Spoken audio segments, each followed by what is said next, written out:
तर हे कार्टून अहंकार एवढा वाढवला जातो, त्यामुळे दंभी माणूस होतो, कोणाला मोजत नाही, हा स्वतः देवासारखा वागायला लागतो, म्हणजे भूतासारखा, की त्याला सगळेजण कार्टून म्हणून प्रसिद्ध करतात. अहंकारी कसा असतो तर असा.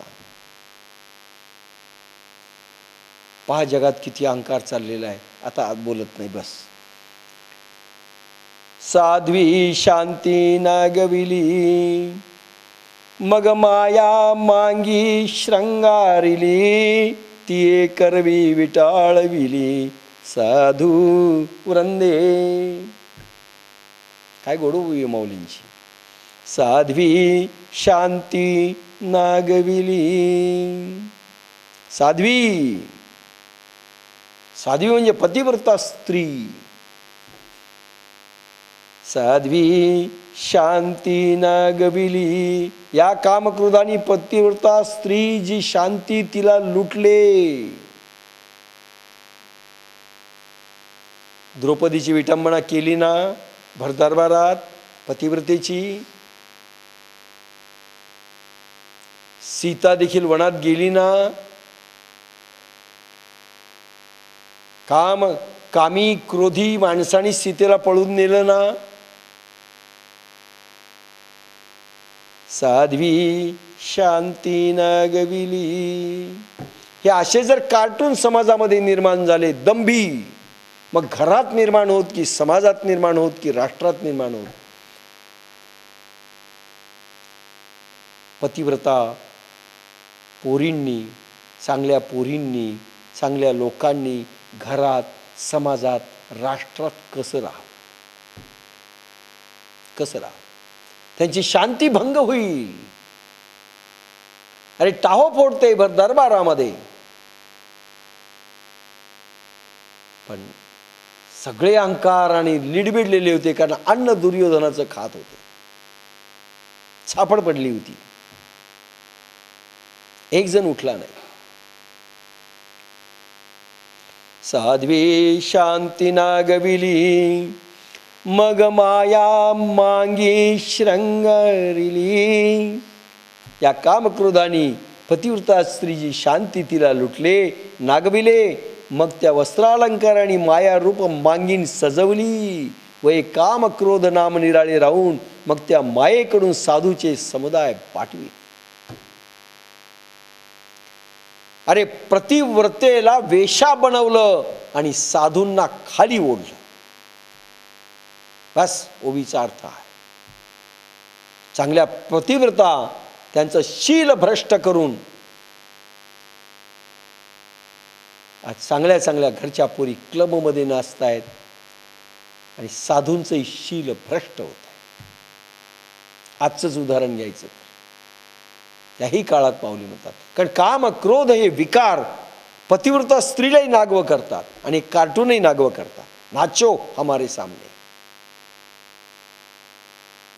बळजबरी नाचवल्या जातात.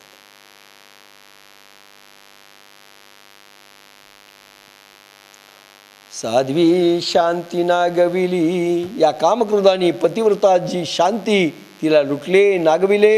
मग त्या वस्त्रालंकाराने माया रूप मांगीन सजविली. कोणते वस्त्र? काम क्रोध लोभ मद मोह मत्सर. आणि साधू किती साधना करीत असो, म्हणजे चांगले लोक बाटले, बाकीचे तर लागलेच नादी लागतात. विकारग्रस्त झालेल्या बाया चांगल्या चांगल्या एकदम साधूचे समुदाय देखील लागवल्या जातात, बाकीच्यांचं तर सोडा. म्हणून समाजधारणा आणि राष्ट्रधारणा आणि घरातली धारणा करायची असेल तर विकार रहित अवस्थेचे लोक पाहिजे. नवराही तसा, बायकोही तशी, सासरा तसा, सून तशी, हे नाती संपली पाहिजे. आणि प्रत्येकाने इच्छा केली पाहिजे, मी याला सुख देण्याकरता आलेलो आहे, दुसऱ्याला सुख देण्याकरता आलेलो आहे, मला सुख नावाची वस्तू नको आहे. सुनेने विचार केला पाहिजे, मला सुख द्यायचं आहे दुसऱ्याला, मला घ्यायच्याकरता मी आलेच नाही. एक दुसऱ्याला सुख देण्याकरिता जर आलो, ही भावना झाली, रामराज्य घरातही येतं, राष्ट्रात येतं, समाजात येतं. अहंकार येतच. न कोणी काही बोललं काय नाही काय काही. दुसऱ्याची चौकशी केली जाते. काल मला ते उदाहरण आठवलं. चंद्रशेखर गाडगीळ आपले हिज हायनेस मामा वारले. नेहमी आम्ही थांबायचो तिथे त्या घरी. आळंदीला मी आणि शेखर होतो त्यावेळेस बाप्पासाहेबांकडे. आणि समजलं मामा वारले. शेखर निघून गेला. म्हणे तुम्ही थांबा, उद्या या. आम्ही गेलो, सगळं झालं. तिसरा दिवस होता. मी भेटायला गेलो, पण सायटिकाचा मला हे झालेलं होतं थोडा इफेक्ट. मामींच्या डोळ्यावर काळा चष्मा होता. त्या रडल्या नाही. एक कोणीच नाही आता मागे. मामा गेल्यानंतर फक्त भाचा हा शेखर. मामीने पहिल्यांदा मला विचारलं, सोमानी तुमचा सायटिका कसा आहे? मी डोक्याला हात लावला. शेखर, ती मशीन त्यांच्यावर प्रयोग करा, सोमानीची काळजी घ्या. अरे ज्या बाईला दुःखामध्ये भेटायला गेलो, तिसरा दिवस आहे, ती बाई माझी काळजी करते. अजून उदाहरण ठसलं. मी कालच कोणाला तरी सांगितलं, कुठेतरी कॅसेटमध्ये आले पाहिजे म्हणून मी टाकायला होता. भिमलं माझ्या मनावर. स्वतःचं दुःख विसरून दुसऱ्याचं विचारणं. रामराज्य त्या घरात असतं, त्या घरात असतं. माझं कोणी विचारित नाही म्हणून रडणाऱ्या बाया आणि पुरुष कशाला विचारतील? अरे तुम्ही जे पेरलंय तेच उगवायलं. ज्या आयुष्यात तुम्ही पेरलं कोण तुम्हाला विचारेल? बायकोही विचारत नाही.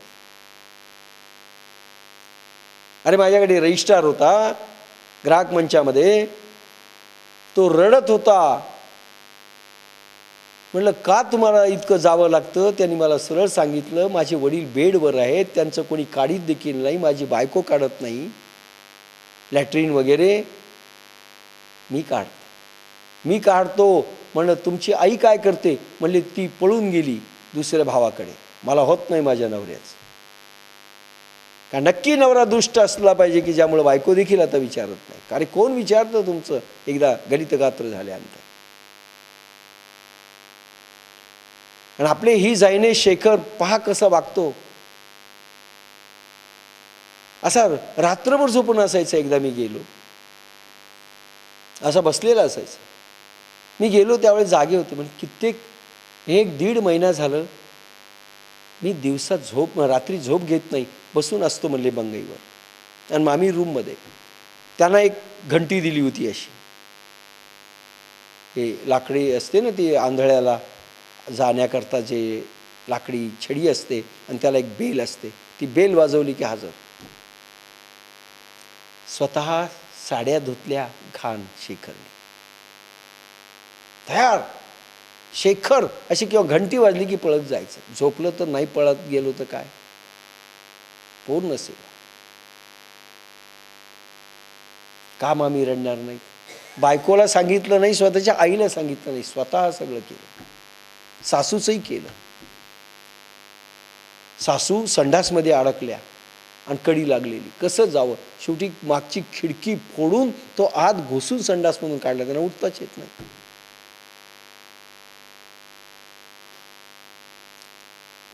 आणि गोखले आपले भोगले रिटायर्ड CEO 25 वर्षापासून कोणी नाही म्हणून यांच्या घरात होते. होमिओपॅथिक प्रॅक्टिस करायचे. त्यांना रूम दिली, जेवण खाऊन काही नाही. 25 वर्ष सांभाळलं. मरणाच्या वेळेस त्यांची अवस्था खराब झाली. त्यांचे देखील कपडे यांनी धुवायचे घाण शेखरने. आणि घंटी वाजली की पळत जायचा, पुन्हा रात्री जागून काढायचा.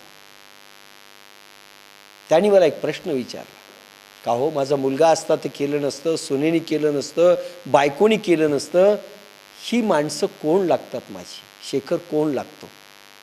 हे मला तुम्हालाच विचारायचं होतं म्हणून सांगतोय म्हणले. हा कोण आहे माझा? म्हणलं ऋणानुबंध. एकच शब्द वापरला, समजलं म्हणले. पूर्वजन्मीचं ऋणानुबंध आहे म्हणून फेडतात.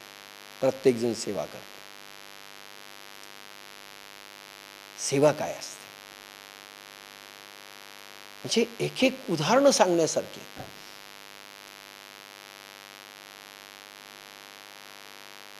आणि मग घरचे आम्हाला विचारत नाहीत, नंतर म्हणण्यात काय अर्थ आहे? तुम्ही काय पेरलं तेच उगवलंय, काही नाही. इही विवेकाची त्राय फेडिली, वैराग्याची साल काढिली, जितया मान मोडिली उपशमाची.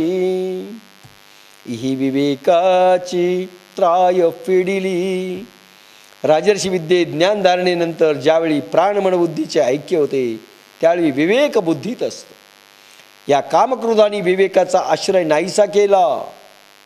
हे पा, किती तुम्ही भक्त झाले, किती साधक झाले, राजर्षी योगात पोहोचले, पण काम आणि क्रोध ह्या दोन जर गोष्टी निर्माण झाल्या, सेक्स किंवा महत्वाकांक्षा किंवा काम आणि क्रोध, क्रोधच्या लहरी, तर विवेक ज्याने जन्म घेतलाय संत. म्हणून मी नेहमी म्हणत असतो, आध्यात्मिक शक्ती दगा देते. माझं व्यवहारी वाक्य आहे, जे भगवान ज्ञानेश्वर माऊलींनी विवेक शक्ती संपते लिहिलं. जागृत झालेला विवेक जो आत्मदर्शन करवतो तो एकदम गायब होतो, आणि विवेक गायब झाला की शक्ती गायब झाली. आध्यात्मिक शक्ती दगा देते. इही विवेकाची त्राय फेडिली, वैराग्याची साल काढिली.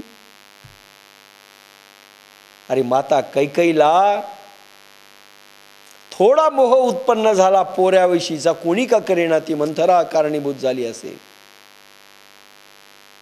जगात लोक कारणीभूत होतात, आपण त्यांना दोष देतो नाही. दोष आपल्या बुद्धीचा आहे, आपण काय ऐकलं. अफाट प्रेम होतं कैकईचं रामावरती, पण एक छोटासा प्रसंग, लहरी निर्माण झाल्या मोहाच्या, त्यामुळे क्रोध उत्पन्न झाला, संताप उत्पन्न झाला, ईर्ष्या उत्पन्न झाली, रामाला वनवास झाला, सीतेला वनवास झाला. दशरथ राजा संपला, गेलावर. अयोध्येचं राज्य दुःखामध्ये पसरलं, साध्या गोष्टीत. काही फार सामर्थ्यवान होती. नंतर पुष्कळ ती दुसऱ्याच दिवशी पश्चाताप करायला लागली भरतानं लाथाडल्यानंतर. मातानं तू वैरिणी. पण नंतर चिडिया चुग गई खेत, संपलं होतं. आध्यात्मिक शक्तीनं दगा दिला नाही तर कैकई फार शूरवीर होती. महाराजा सुंदरही होती, शूरवीर होती. राजकन्या असताना महाराज दशरथ ज्यावेळेस लढायला गेले होते, ते एका नगरीची राजकन्या, तर त्यावेळेस माऊताला मार लागला आणि मेला तो. त्याच वेळेस हिनं रथावर उडी टाकली. राजकन्या होती, लग्न झालेलं नव्हतं, आणि रथाची बागडोर हातात घेतली आणि युद्धामध्ये उतरली. काही शूरवीर होती आणि सुंदरही होती. आणि म्हणून महाराज दशरथ प्रसन्न झाले आणि बायको केली. मग वर मागून घेतले होते, कारण राजाला वाचवलं, जीव वाचवला म्हणून 3 वर मागून घेतले होते. केव्हा तर म्हणे मला पाहिजे तेव्हा घेईल, ते वर होते. शक्ती संपन्न महिला होती. काही सामान्य नव्हती.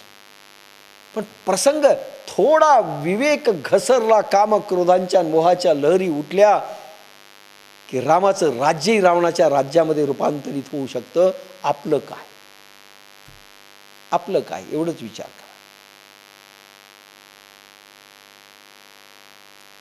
ह्या कामक आणि क्रोधाने रामाला वनवास दिला, आपलं काय होईल. इही विवेकाची त्राय फेडिली, वैराग्याची साल काढिली. या कामक्रोधाने विवेकाचा आश्रय नाहीसा केला, वैराग्याची साल काढली. आणि विश्वामित्राला किती वेळेस तपभंग करायला लावलं, कधी क्रोधाने आणि कधी कामाने. कामपीडित झाले.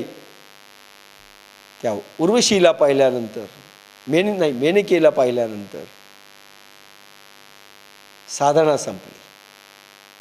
आणि क्रोध ज्या वेळेस आला त्यावेळेसही शक्ती संपली. भगवान वशिष्ठ देत नाहीयेत कामधेनू गाय, पण युद्धाला गेलेले ते विश्वामित्र प्रचंड युद्ध वशिष्ठांचं विश्वामित्राचं झालं, हरले विश्वामित्र, क्रोध होता. पण रामाचे नंतर झाले ना ते विश्वामित्र वेगळे, साधक विश्वामित्र किती वेळेस हारत गेले. सिद्ध विश्वामित्र आणि सगळं ब्रह्मास्त्रापासून सगळं जे दिलं ना हे विश्वामित्रांचं आहे. राम रावण युद्धामध्ये प्रचंड संशोधनाचे जे साहित्य दिलं हे विश्वामित्रांचं. पाशुपतास्त्रापासून सगळं.